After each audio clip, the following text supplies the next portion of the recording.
All right. Well, my name is Maggie Kowalski. I'm originally from Poland. Thank you. The best Eastern European country. As voted by Londoners who couldn't name any other Eastern European countries.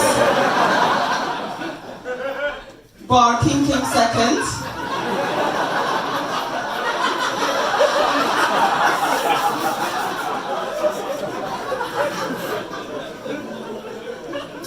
I was actually educated in 2 countries. I went to primary school in Poland and to high school over here, and someone corrected me on that. They said, no, we don't say high school in England, that's American. It's secondary school. I said, okay, fine. I went to primary school in Poland and to secondary school called Willesden High School in northwest London. Being from Poland, my name is obviously not Maggie Kowalski. It wouldn't be that simple. My name is Małgorzata Kazimiera Szymczyk. It's spelled as you hear it. And my surname Szymczyk actually has no vowels in it, because that's how we roll. When I was in high school, that got simplified to Slimczyk. And then the kids would ask me if I'm related to Slim Shady. It was very popular at the time. Are we familiar with Slim Shady? Well, thank God, because I did a gig where they looked at me blankly because no one could remember Eminem anymore. And that really upset me. They even forgot about Dre. But with Brexit approaching, I've started looking into applying for a British passport as the spouse of a British citizen, no reason. And I found out that one of the things that the Home Office asks you for is 2 years worth of text messages to prove that you're a real couple. They only ask for a sex tape when you apply for a council tax discount.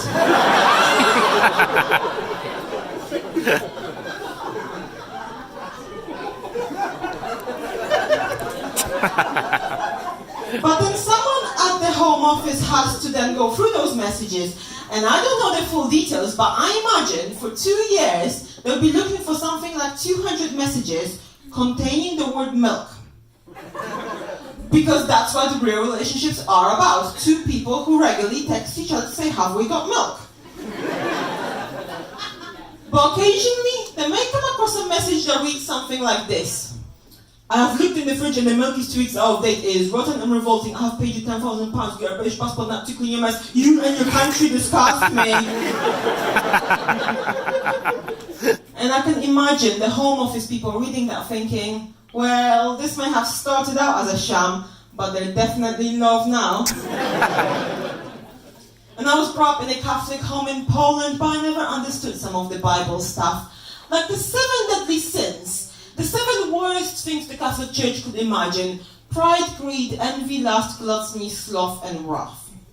Murder is not on the list. Wrath, yes, you're not allowed to be angry, but God is perfectly happy for you to kill someone as long as you're a bit blasé about it.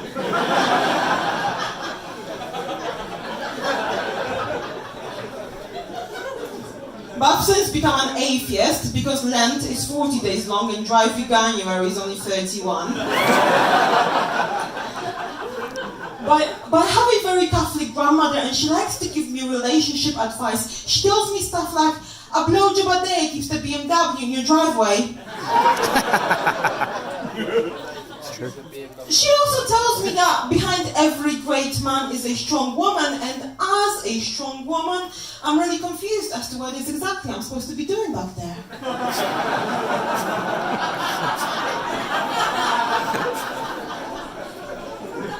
Like, do you put a finger in or do you not?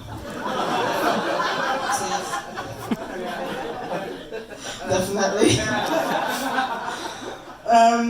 But I've got a boyfriend. We've been together for about 5 years now, but we don't live together, and that's because my boyfriend has a flatmate who's a complete bitch and busts his balls all the time, so there's nothing more I can bring to the table.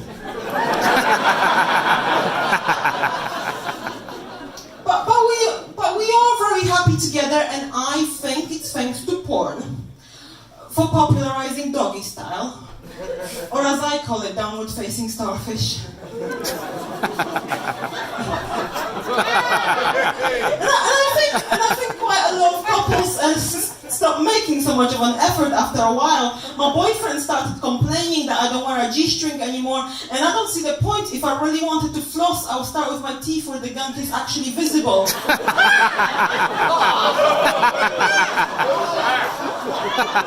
Oh shit. You're right, Ryan. So mixed reactions there, which is why I love this joke, because last time I did a gig and there was a group of young lads in the front row. And they didn't like that joke, and one of them got up and he said, "You've ruined the G-string for me!" My God, guys, that day something really changed inside of me. It wasn't about the laughs anymore. I've realized I now wielded the power to ruin someone's life just a little bit without having to marry or birth them. And I take my boyfriend shopping with me as well, for better or worse. Better being him holding bags, worse being him holding opinions. So we're in a shop, right, and I'm trying on a top. And my boyfriend looks up at me and he says, "That looks bulky." I said, "What the fuck do you mean by bulky? Are you trying to say I look fat?" He said, "No, you look like Henry VIII. I said Henry VIII was fat. He said, "That's not what I said." I said, "Well, you didn't say I looked regal. You didn't say I looked powerful. You didn't say I looked deserving of being the head of my own church. You didn't say I could have 5 more boyfriends." He said, "You could, you just not accept one of them massive sleeves so you can put me out of misery." So I slept with his brother. But having been together for so long, people ask us if we're getting married and we have no such plans. And it's not that we don't believe in marriage, it's the idea of weddings I don't quite get. Mainly the tradition of the father of the bride walking his daughter down the aisle in an act of giving her away. It's cute, but it's a little bit outdated because in modern day, people remarry and you can only give something away once. After that, it's not yours anymore. Surely at her second wedding, the bride would have to be walked down the aisle by her ex-husband.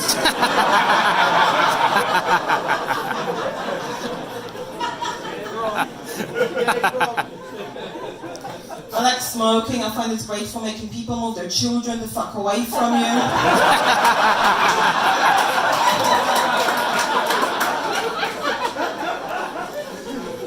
I also like drinking. I've recently found out Smirnoff now do blueberry vodka.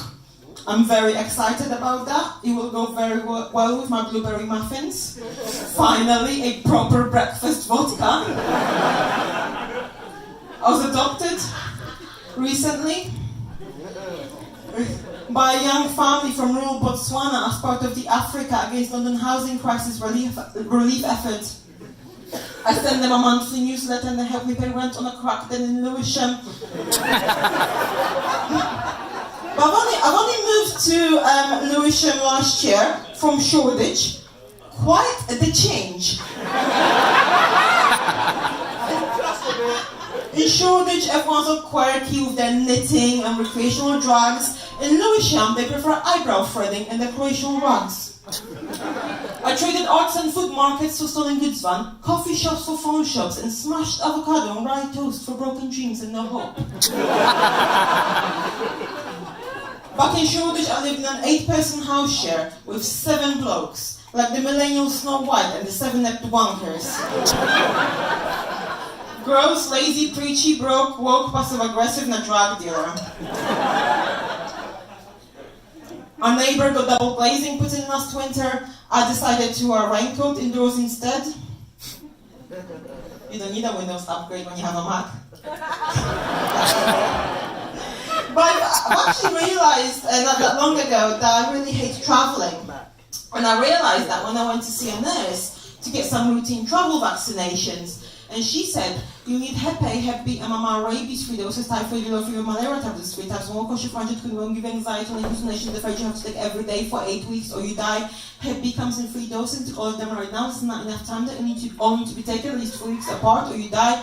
Take one tablet a day, half a dose if you develop seizures, avoid contact with insects, always tie your shoelaces or you die.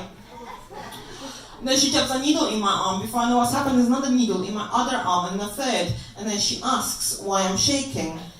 I pick myself off the floor, I grab my coat, I crawl to the door. She says, have a nice time in Croydon. You guys have been lovely. I've been Maggie Kowalski. Thank you very much.